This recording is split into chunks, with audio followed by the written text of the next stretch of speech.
वशीकरण. कोणाला तरी वश करून घेणं, तंत्रविद्या वापरून असाध्य ते साध्य करून घेणं किंवा एखाद्याला आपल्या मोहात पडणं ही एक विद्या आहे असं मानलं जातं. आणि काही काहींना ही वशीकरणाची विद्या अवगत असते. आज आपण ऐकणार आहोत रत्नाकर मतकरी यांची कथा वशीकरण. ऐकूया. हातातल्या फुलपाखराला नर्मदेने शेवटचे टाके घातले, गाठ मारली आणि रेशीम दाताने तोडून टाकलं. कधीच फडफड करू न शकणारं ते फुलपाखरू कापडावर कायमचं बंदिस्त झालेलं. नर्मदेनं अंगडं लांब धरून पाहिलं. हे फुलपाखरू बरोबर मुलाच्या छातीवर येईल. पिवळ्या काळ्या रेशमात भरलेलं ते चित्र इतकं सुरेख, इतकं जिवंत, खूपच सुंदर दिसत होतं. हे अंगडं घालून ते बाळ खेळेल, नाचेल, अंगडं मळवेल, भरतकाम उसवेल. उसवू दे हवं तर. ते अंगात असताना बाळ तर देखणं दिसेल. बाळ, त्याच्या आईचं बाळ, तिच्याच कुशीत ते निजेल, तिच्याच अंगावर ते पिईल, तिच्याच सावलीत ते वाढेल. नर्मदेचा संबंध काय? तर केवळ त्याच्या अंगावरचं अंगडं शिवण्यापुरताच, त्या अंगणावर फुलपाखरू भरण्यापुरता नर्मदाने निश्वास टाकला. फुलपाखरू सुंदर भरलं गेल्याचं समाधान क्षणभरात हरवून गेलं. एवढ्यात बाळाची आई आलीच. झाले काय गं कपडे? नर्मदेने अंगडं दाखवलं. ती ते पाहीपर्यंत एक टोपरं आणि आणखीन 2 चिट्याची अंगडी दुसऱ्या पिशवीमध्ये भरून ठेवली होती, ती काढून दिली. राहिलेल्या कापडाचे तुकडे दिले. खुणांनी सांगितलं 4 रुपये झाले. 4 रुपये? अगं, एवढ्या चिंधी एवढ्या कपड्याचे 4 रुपये? या कपड्यांना ही चिंध्या म्हणते? केवढ्या मायेने, प्रेमाने मी ते शिवले, त्याच्यावर भरतकाम केलं, कलाकुसर केली. नर्मदा मनात म्हणाली, जा बाई जा, फुकट घेऊन जा ते कपडे. माझ्याच बाळासाठी शिवले असं समजेन मी. मोठा होऊ दे बाळ. पण प्रत्यक्षात मात्र तिने वेगळ्याच काही खाणाखुणा केल्या. गिऱ्हाईकाला नाराज न करता पटवून दिलं की 4 रुपये दर रास्त आहे. कपड्यांचे चिमणं बोचकं करून बाळाची आई ते घेऊन गेली आणि नर्मदा मूकपणे बसून राहिली. एवढ्या अपूर्वाईने फुलपाखरू भरलेलं त्या अंगडंसुद्धा नजरेसमोरून गेलं होतं. नर्मदा एकटीच राहिली होती.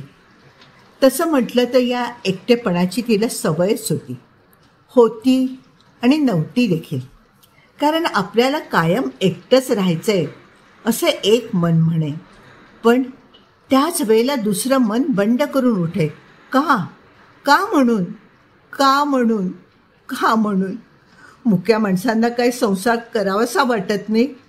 मुक्या माणसांना काय हे घर गजबजलेलं असावं असं वाटत नाही? वाटतं सगळं खरं, पण तुला वाटून उपयोग काय?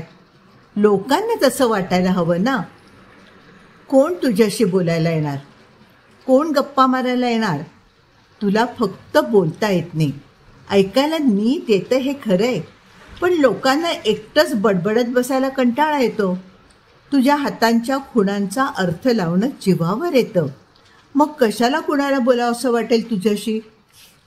असं किती दिवस चालायचं? किती दिवस? नर्मदा खिन्नपणे स्वतःलाच विचारत राहिली. लहानपणी बाबा, आई होते. ते खूप काळजी घेत. त्यांनी शिवण टिपण शिकवलं, मुक्या बहिऱ्यांच्या शाळेत देखील पाठवलं. पण आई बाबा गेले आणि या लहानशा गावात एकटंच येऊन राहणं नशिबी आलं. मुक्याच्या भाषेचा उपयोग दुसऱ्या मुक्याशी बोलताना, पण इथे ह्या गावात ती भाषा बोलणार कोणाशी? सराव न राहून ती विसरल्यासारखं झालं होतं. नाही म्हणायला आईबाबांनी शिकवलेली दुसरी शिकवणी ती मात्र विद्याच्या कामाला आली होती, आणि ती म्हणजे शिवणकला. गावातले कपडे शिवून 4 पैसे मिळवणे कठीण नव्हतं. झालंच तर स्वतःचं घर होतं. घरापाठी मागे परड्यात भाज्या लावल्या होत्या. एकटीचं आणि घरात येऊन जाऊन काम करणाऱ्या गडी माणसाचं एवढ्यावर सहज चालण्याजोगं होतं. पण आता नर्मदाला एवढे पुरेसं वाटत नव्हतं. वयाची तिशी उलटून गेली होती. अंगडी शिवताना मनातही माझ्या बाळाचं अंगडं मी कधी शिवणार. दारावरून वरात गेली की वाटे आपलं लग्न कधी होणार. लहान सहान 20च्या आतल्या पोरींची लग्न होऊन गेली होती, पण गावाला कधीच नर्मदेच्या लग्नाची आठवण झाली नव्हती. तशी ती रूपाने 4 चौघींपेक्षा अधिक वाईट नव्हती, पण मुक्या मुलीशी कोण लग्न करेल ही शक्यताच कुणी जमेला धरली नव्हती. तिचंच मन आतल्या आत कुरकुरत राहील. माझ्या इतका चांगला संसार कितीशा मुली करतील. मी स्वयंपाक पाणी उत्तम करते, शिवणटिप्पण करते, परड्यात काम करू शकते, बाजारहाट करते. मला मुलांचा लळा आहे. मी नवऱ्याची सारी सारी हौस पुरवेन. मनातल्या मनात ती हे सारं स्वतःलाच सांगायची. पण प्रत्यक्षात मात्र तिची जीभ एक शब्दही उच्चारू शकत नसे. एखाद्या चोथ्यासारखी ती तिच्या तोंडामध्ये फिरत राहायची. मनात विचार आला की त्याप्रमाणे हलवायची ती बोटं.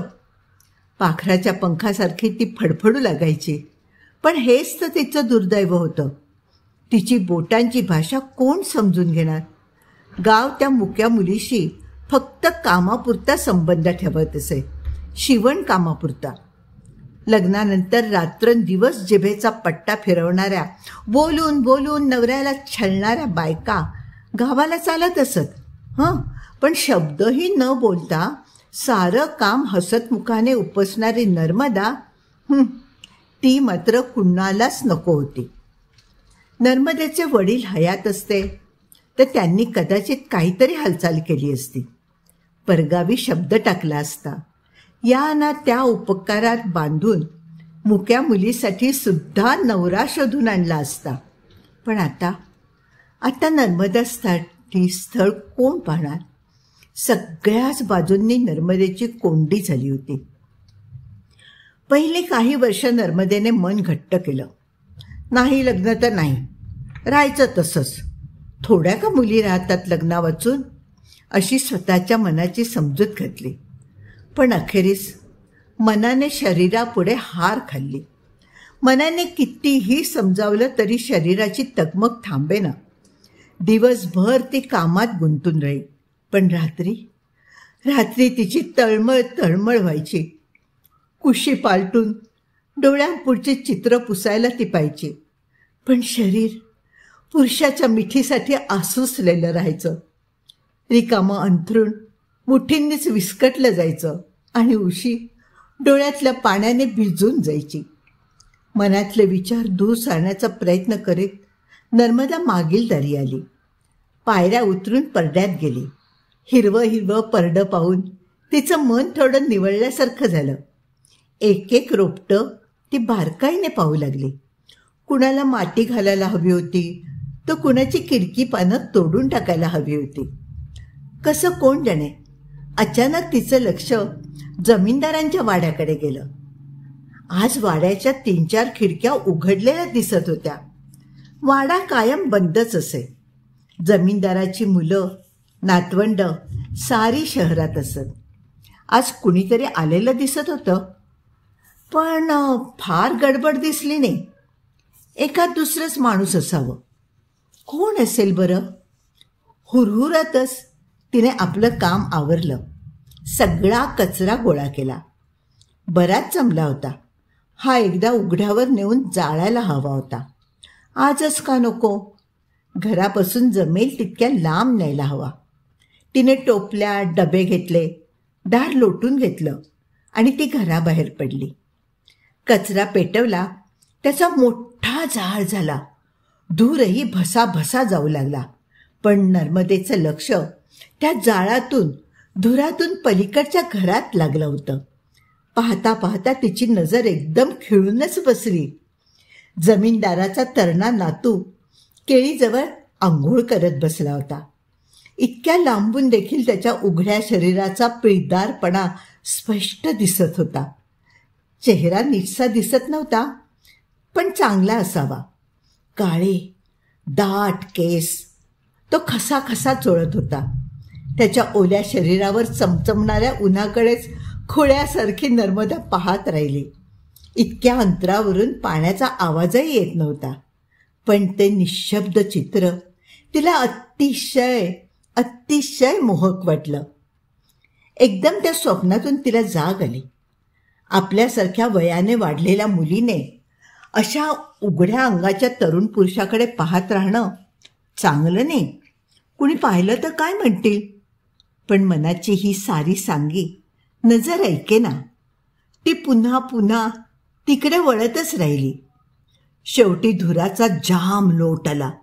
पलीकडचं काही दिसेना. मध्ये जसा काही अंतरपाटच उभा राहिला. आपल्या कल्पनेनेच स्वतःच लाजून नर्मदा घरी परत आली. पण घरकामामध्ये तिचं लक्ष लागेना. सारखा तिच्या डोळ्यासमोर तो उघड्या अंगाचा पुरुष येत राहिला. एकदम संदिशी तिच्या मनात कल्पना आली, आपण त्याचं होऊन जावं. एकटाच आहे, ऐन वयातला आहे. बाईची संगत तर शोधतच असेल. नसला त्याच्या लग्नाचा विचार तरी चालेल. 4 दिवसांसाठी जवळ करणार असला तरी आपण नाही म्हणायचं नाही. हे सुख हातचं जाऊ द्यायचं नाही. आपण त्याच्या स्वाधीन व्हायचं, त्याचं व्हायचं. तो नाही म्हणणार नाही. लग्नाची अट घातली नाही तो कुठला पुरुष बाईला नाकारेल. त्यातून आपण दिसायला काही वाईट नाही. आपले केस तर इतके सुंदर आहेत, भुरे, रेशमाच्या लड्या सुटून पडाव्यात तसे, मऊ, गुळगुळीत. त्याच्या उघड्या छातीवर ते केस कसे पिसाऱ्यासारखे पसरतील. आणि एकदम नको ती आठवण झाली जयरामची. असाच तो सुट्टीसाठी कधीतरी घरी आला होता. आल्यानंतरची पहिलीच रात्र होती. तो संध्याकाळी माडीवर लोळत पडला होता. ती त्याची बॅग ठेवायला वर गेली. दिवा लावायला जाणार एवढ्यात त्याचा हात तिच्या बटनावरच्या हातावर पडला. विरोधाची वाट पाहत तो क्षणभर थांबला. दुसऱ्या क्षणी त्याने हात गच्च धरला. लगेच ती त्याच्या मिठीत घुसमटून गेली. त्या मालवत्या संधीप्रकाशात त्याने तिची असंख्य चुंबनं घेतली. तिच्या अंगावर शहाऱ्यांचा बहर आला. सारं शरीर फुलारलं. हे सुख तिला पहिल्यानेच मिळत होतं. ते दूर सारायला हवं असं वाटत असतानाही हवंसं झालं होतं. त्यांनी दोन्ही मुठींमध्ये तिचे ते मऊ, रेशमी, सुवासिक केस गच्च धरून ठेवले होते. केसांना तळस लागली होती, पण त्या कळांमध्येही विलक्षण सुख होतं. त्या सुखात ती हरवून गेली होती. आणि अचानक जयरामच्या काहीतरी लक्षात आलं. इतका वेळ तिच्या तोंडातून एक शब्दही बाहेर पडलेला नाही. याचा अर्थ त्याला एकदम समजला. तो समजताच त्याने तिला दूर ढकललं, जसं काही त्याच्या मिठीत माणूस नसून कुणी जनावरच होतं. तिखट आवाजात त्याने विचारलं, तुला बोलता येत नाही? तिने मान हलवली. तिच्याकडे एक तिरस्काराचा कटाक्ष टाकून तो खाली निघून गेला आणि झपाट्याने अंधारात चाललेल्या त्या माडीवर ती तशीच हुंदके देत बसून राहिली. त्या प्रसंगाला वर्ष उलटली तरी त्याची आठवण मात्र तिच्या काळजात खोल रुतून बसली होती. पुरुषाच्या त्या घट्ट मजबूत स्पर्शाची आठवण आणि तिचं व्यंग कळल्यानंतर तिच्याकडे टाकलेल्या तुच्छतेच्या कटाक्षाचीही पाठोपाठच होणारी आठवण. कुठलाही पुरुष आपल्याकडे तशीच नजर टाकणार. हा जमीनदाराचा नातू, हा देखील नजरेनेच आपल्याला आपल्या व्यंगाची जाणीव करून देणार. नाही, आता पुन्हा नाही. आता आपल्याला ते सहनच होणार नाही. आपल्या व्यंगासाठी कुणी आपल्याला झिडकारलं तर त्या अपमानापोटी आपण जिवंतही राहणार नाही. रात्रभर तिचा डोळ्याला डोळा लागला नाही. मनात एकसारखे विचार येत होते. त्या सकाळी पाहिलेल्या तरुणाचे. तो हवा आपला व्हायला हवा. धोका कसा पत्करायचा, त्याने झिडकारलं तर, व्यंग समजताच दूर ढकललं तर. पहाटेकडे तिला डुलकी लागली. ती डुलकीतच दचकून जागी झाली ती एका विचित्र विचाराने. झोपेतच कधीतरी तिच्या अस्वस्थ मनाला तो सुचला असणार, पण जागी झाल्यानंतरही तो तिची पाठ सोडीना. दिवसाचा प्रकाश वाढू लागला तसतसा तो विचारही तिला अधिकाधिक खरा वाटू लागला. इतका विक्षिप्त विचार, पण आता त्याच्या इतकं बरोबर दुसरं काहीच वाटेना. वशीकरण, वशीकरण. तेल्याची येसू मंत्रतंत्र जाणते असा गावात बोलबाला होता.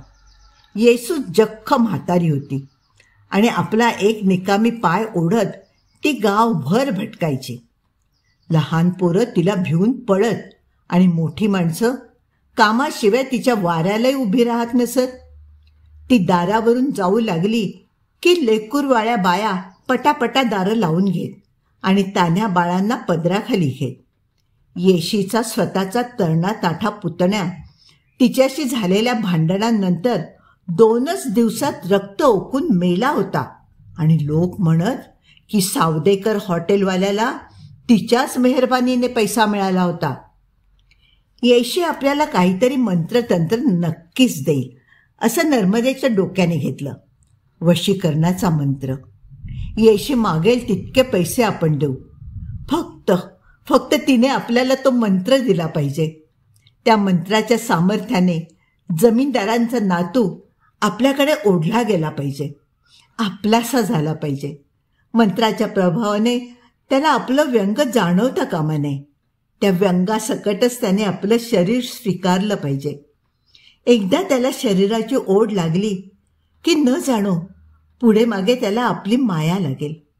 तर लग्नाला तयार होईल, आपल्यासाठी जीव टाकेल, आपलं एकटेपण संपेल. हे खायला येणारे रिकामं घर भरून जाईल. आपण त्याला सुखी करू. सवयीने प्राणालाही माणसाचा लोभ लागतो. मग तो तर दिसत तरी होता चांगला उमदा. सकाळी ती परड्यात गेली तेव्हा तिला दूरवर त्यांच्या घराशी तो उभा असलेला दिसला. सकाळचे थंड वारे अंगावर घेत जवळच त्याचा कुत्रा बागडत होता, त्याला चाटत होता. हा कुत्रा तिने आजवर कधीच पाहिला नव्हता. त्या अर्थी हा त्याने येताना बरोबर आणला असणार. नर्मदाने आपले लांब सडक मोकळे केस छातीवर ओढून घेतले. केस हलकेच थोपटत ती त्याच्याकडे पाहत राहिली. आपल्यासाठी कसला बेत शिजतोय याची बिचाऱ्याला कल्पनाही नसेल. नर्मदा स्वतःशीच हसली. आपण त्याच्याकडे पाहत आहोत हे त्याच्या लक्षात येऊ नये म्हणून ती लगबगीने घरात निघून गेली. तिच्या निरोपासरशी येशी कातर वेळेला हजर झाली. नुसत्या खुणांनी आपल्या मनातलं येशीला समजावून देता देता नर्मदेच्या नाकी नऊ आले. पण अखेरीस त्या अनुभवी म्हातारीला ते समजलं. सारं काही नीट ध्यानात आलं. दातांचं बोळकं दाखवत ती क्लॅक क्लॅक क्लॅक करत हसली तेव्हा नर्मदेला ओशाळल्यासारखं झालं. काळजी करू नको, असला वशीकरण मंत्र आहे माझ्याजवळ, येशी म्हणाली. पण पैसे मात्र फार पडतील, चांगले 100 रुपये पडतील. 100. 100? आकडा ऐकल्याबरोबर नर्मदा थक्क झाली. एवढे पैसे पडतील असं तिच्या स्वप्नातही आलं नव्हतं. तिने खुणांनीच म्हातारीशी बराच वाद घातला, पण म्हातारी काही ऐकून घ्यायला तयार नव्हती. शेवटी ती जायला निघाली. तेव्हा मात्र नर्मदाचा नाईलाज झाला. तिने आतल्या खोलीत जाऊन पत्र्याची ट्रंक उघडली. त्यात कापडाच्या बोळ्यांमध्ये आणि जुन्या कपड्यांमध्ये एक पत्र्याचीच पेटी होती. ती तिने बाहेर काढली. आजवर शिवणकामाच्या पैशातून पैसा वाचवून तिने जवळजवळ 350 रुपये जमा केले होते. त्यातल्या 10च्या नोटा काढताना तिच्या जीवावर आलं. पण येसूला सांगितलेलं काम तसंच जबरदस्त होतं. मग पैशाकडे पाहून काय फायदा. ती नोटा घेऊन बाहेर आली आणि तिने त्या येशीच्या पसरलेल्या ओंजळीत टाकल्या. येशी पुन्हा क्लॅक करून हसली. आता 2 गोष्टी मिळवायला लागतील, एक तुझी आणि एक त्याची. एका अशा अगदी जीवाभावाच्या गोष्टी, त्या कुठनं आणायच्या? हां. काही वेळ दोघी विचारात पडल्या. नर्मदाच्या जीवाभावाचं होतंच काय? विचार करून काही सुचेना.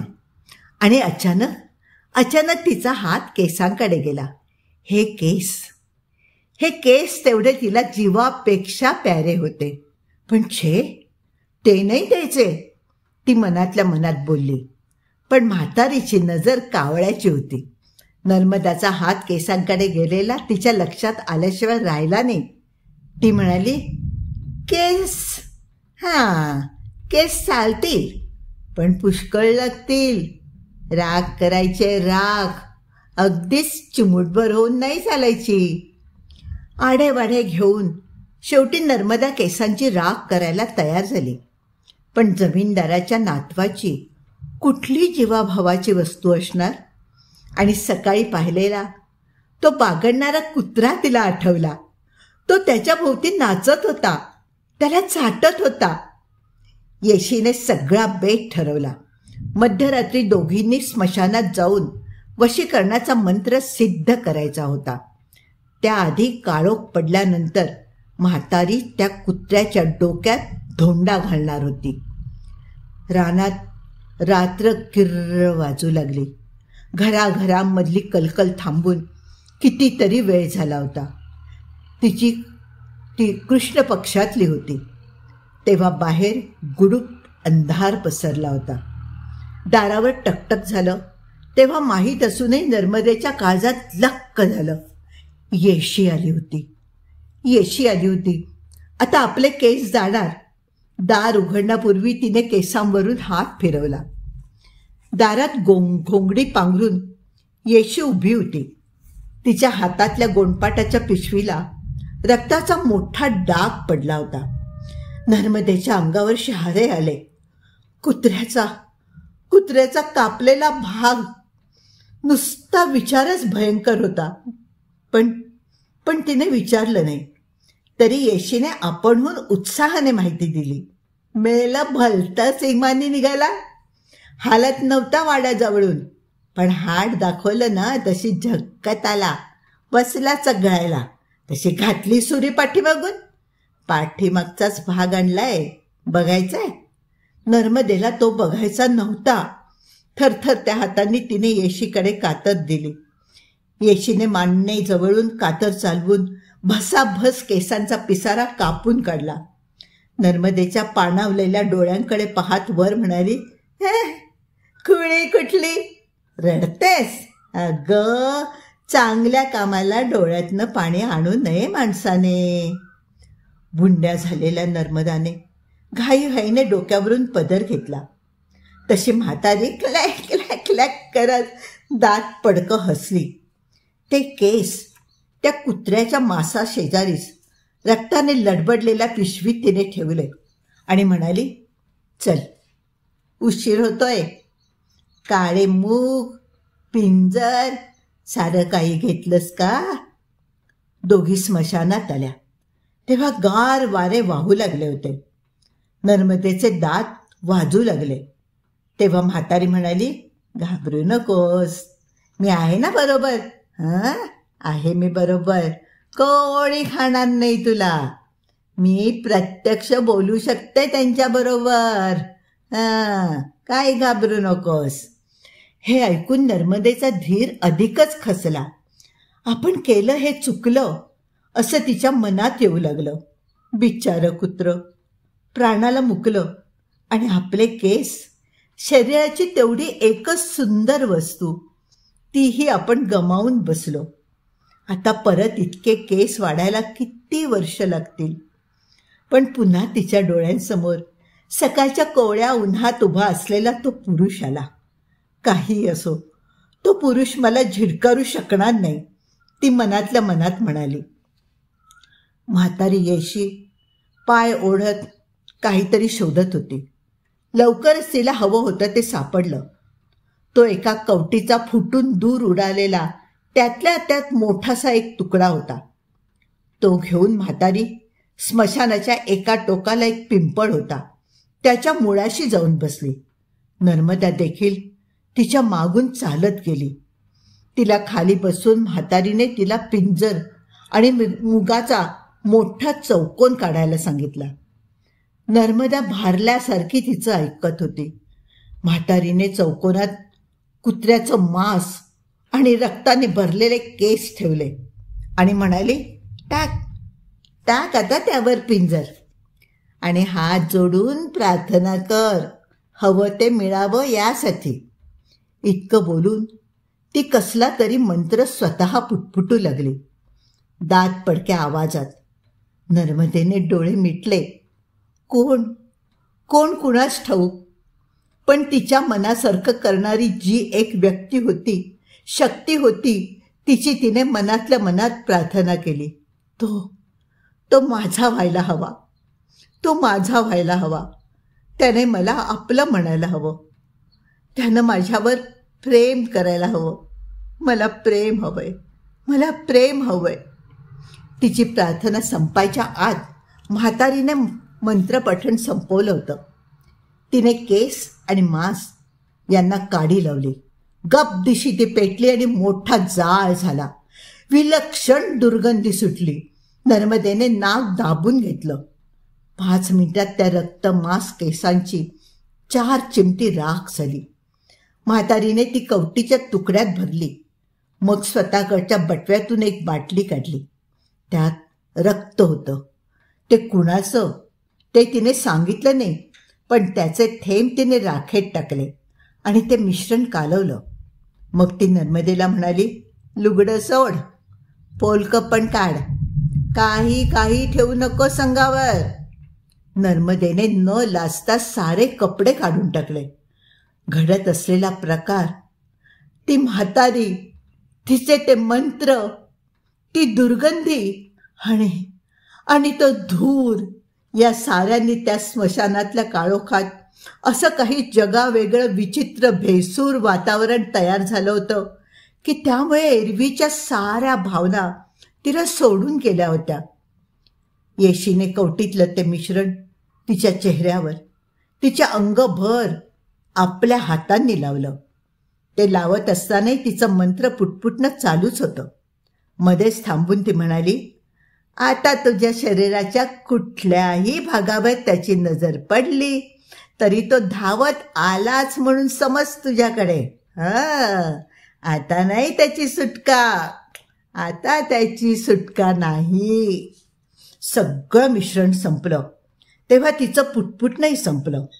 तो कवटीचा तुकडा तिने नर्मदेच्या उघड्या शरीरावरून फिरवला आणि वळून न पाहता मागच्या मागे लांब भिरकावून दिला. मग ती म्हणाली, झालं, नेस आता लुगडं. एकाएकी नर्मदेला भयंकर थंडी वाजून आली. अंग उघडं आहे आणि चावरे वारे त्याला झोंबतायत याची तिला इतक्या वेळात पहिल्यानेच जाणीव झाली. तिने भराभर लुगडं लपेटून घेतलं. लक्षात ठेव, येशी म्हणाली, तुझ्या शरीराला वशीकरणाचं भस्म लावलंय. त्याच्यावरून आंघोळ करायच्या आत तुझी त्याची पहिली भेट झाली पाहिजे. ही अशी, आत्ताच्या आत्ता जा त्याच्याकडे. शरीराचा जमेल तेवढा भाग उघडा कर. जितक्या जास्त भागावर त्याची नजर पडेल ना तेवढा तो जास्त अंकित होईल. समजलीस? उगाच लाजत बिजत बसू नकोस. काय? ती लाजणार तर नव्हतीच. आता एवढं सगळं अक्रीत करून तिने जे पाऊल पुढे टाकलं होतं ते काय मागे घेण्यासाठी? अशा अपरात्री स्मशानात जाऊन मंत्रतंत्र करून घ्यायला जी घाबरली नव्हती ती काय केवळ पलीकडच्या वाड्यात जाऊन एका तरुण पुरुषाला भेटायला घाबरणार होती? तो त्याच्यासमोर उभी राहणार होती. त्याच्या आवडत्या कुत्र्याच्या रक्तात, तिच्या स्वतःच्या केसांच्या राखेत, ह्या सगळ्यामध्ये तयार झालेला भस्माचा लेप लावलेल्या शरीराने ती उभी राहणार होती. तिचा चेहरा मिलनाच्या कल्पनेने उजळून जाणार होता. न बोलता सारं काही बोलून जाणार होती. पण ती भाषा त्याला समजली नाही तरी चालणार होतं, कारण चेहऱ्यावरचं भस्मच त्याला आपलंसं करणार होतं. तो अधिक जवळ येणार होता. ती शरीराचा आणखीन थोडा भाग उघडा करणार होती. तो पाहून तो वेडावून जाणार होता. त्याची नजर तिच्या शरीरावरून खुळ्यासारखी फिरणार होती. अधिक खुळावणार होतं.